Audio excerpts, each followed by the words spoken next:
OMG. Harry blasted a hurtful lesson as Meg Bizarre called to UK veterans from Montecito for PR stunt. The Duke of Sussex made a surprise call to congratulate veterans taking part in a charity walking exhibition raise money for those who have served in the armed forces. The Grenadier Walk of Oman saw 6 former soldiers, all with mental or physical wounds, walk 300 kilometres in stages across the UK, starting at Benefan in Wales and finishing at the Anglo-Omani Society in central London on Thursday. The ex-service personnel on the trek, organised by Walking with the Wounded, were due to cross the Omani desert until their plan was set back by the coronavirus pandemic. Prince Harry, who is patron of Walking with the Wounded, rang the team from his $14 million Santa Barbara mansion, as they neared the finish line to offer words of encouragement. "Guys, just remember, you have got to hold on to this moment, you have got to hold on to this feeling," he said. "Because it doesn't matter where you walk, or what you are doing. When inevitably we all end up feeling down, a little bit dark, in the weeks, months and years to come, you will remember back to this. Lean on this experience to pick yourselves up." Prince Harry received some negative reactions because of this call.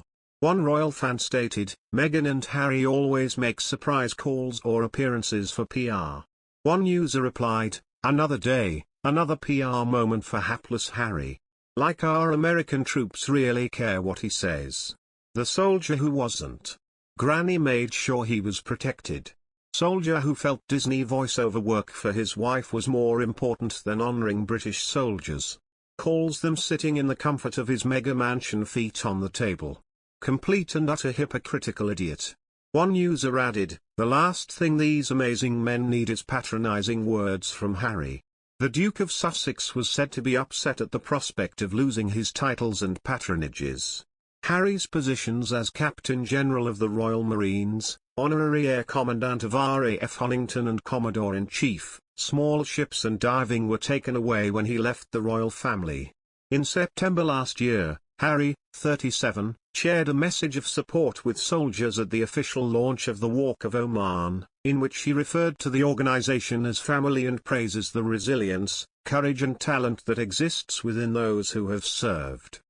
After training at Sandhurst, Harry was commissioned as an officer in the Household Cavalry's Blues and Royals in April 2006. During his 10 years in the Army, he undertook 2 operational tours of Afghanistan and qualified as an Apache helicopter commander.